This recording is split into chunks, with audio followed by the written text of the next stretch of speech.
मैं अंजलि हूँ। मैं और रवि 1 साल से डेटिंग के बाद शादी की। शादी में हमारे कुछ खास दोस्त और पेरेंट्स भी आए थे। रवि ऐसा ही चाहते थे। वो चाहते थे कि शादी शॉर्ट और सिंपल ही रहे। हम लोग यहाँ बड़े शहर में काम करते थे। रवि के माता पिता गांव में रहते थे। रवि ज़्यादा गांव जाते नहीं। जब कभी मम्मी पापा को मिलना होता वही हमारे शहर में आकर ही मिल लेते। हम एक छोटा सा घर भी यहाँ पर लोन पर ले लिया था। शादी के चलते मैंने अभी नौकरी छोड़ रखी है।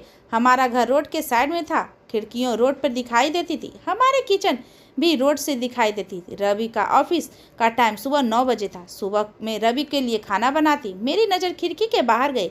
रोड की दूसरी तरफ एक लड़की, ज़्यादा उम्र की नहीं, 26 की होगी, हमारे घर की तरफ देखती रहती। पहले दिन मैंने सोचा कोई होगी, लेकिन 3-4 दिन लगातार आती, मुझे दिखाई दी। मैंने मन में सोचा जाकर उससे बात करूं। शायद किसी और का घर समझकर हमारे घर की ओर देखती होगी। सुबह रवि सोए थे।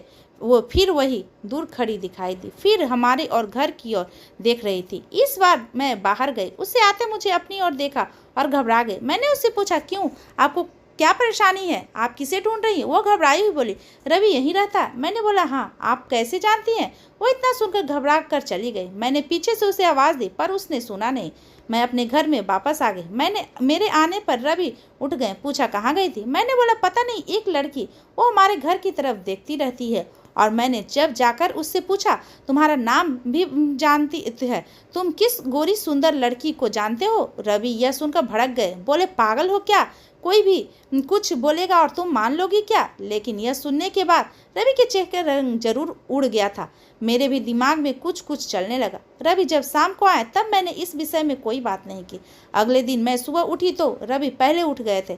मैं किचन में गई तो किचन की खिड़की लगी हुई थी और बड़ी मुश्किल से खोलने पर खुली। मैं कोशिश कर रही थी लेकिन ऊपर वाली कुंडी मुझसे नहीं खुली। मैं हमेशा नीचे की कुंडी से खिड़की लगाती थी, लेकिन आज खिड़की की ऊपर वाली कुंडी भी लगी थी।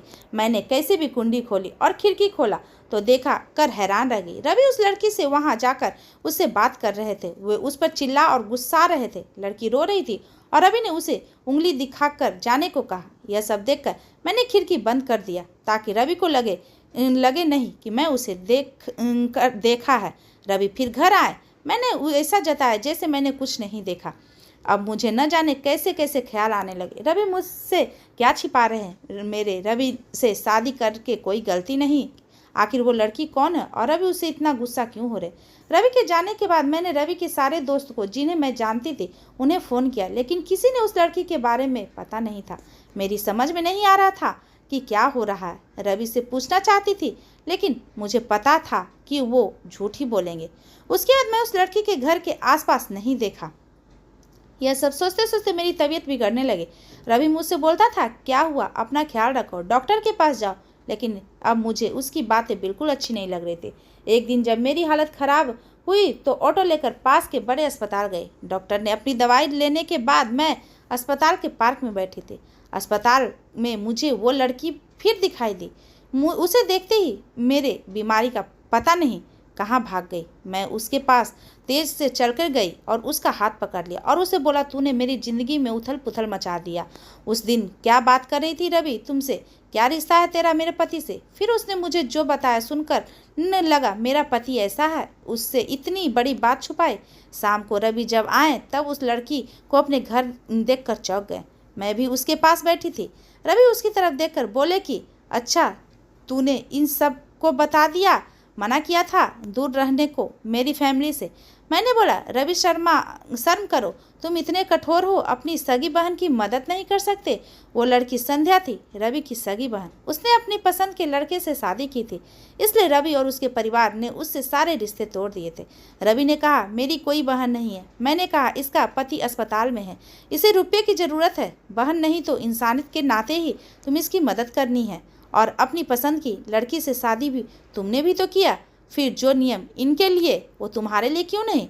मुझे पता होता कि तुम्हारी सोच ऐसे हो तो तुमसे शादी नहीं करती। जिससे बहन आंसू नहीं पिघाल सके वो आदमी के सीने में दिल नहीं हो सकता। इतना कहकर मैं अंदर के अपने सारे गहने लिए संध्या के साथ जाने लगी। हमें जाते देख रवि फुट फुट कर रोने लगा।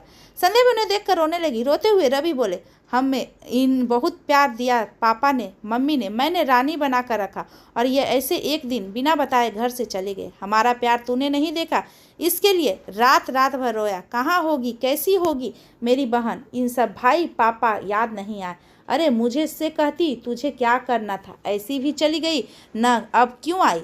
बहन भी बोली, भैया मुझे लगा आप लोग नहीं मानेंगे। उन दोनों भाई बहन के रोते देख मेरी आंखें भी भर आई। आंसू के साथ जैसे सारे गिले शिकवे खत्म हो गए। वो खुद अस्पताल गए संध्या के साथ, मम्मी पापा को भी बुलाया। बेटी ने बेटे को बड़े प्यार से गले लगा लिया। अब अस्पताल में संध्या का पति की हालत बहुत अच्छी है। डॉक्टर कहा जल्दी डिस्चार्ज हो जाएंगे। रवि की आंखों में मुझे एक अलग सुकून अब देखने को मिला। रवि ने संध्या को कहा, अब कुछ करेगी तो माफ़ नहीं करूँगा, हमेशा मेरी प्यारी बहन रहना। जिंदगी बहुत छोटी है, आपको अहंकार इतना सुकून नहीं है जितना कि माफ़ कर देने में। एक बार करके देखिए, जिंदगी बदल जाएगी। आपको यह कहानी कैसी लगी हमें कमेंट करके ज़रूर बताइए।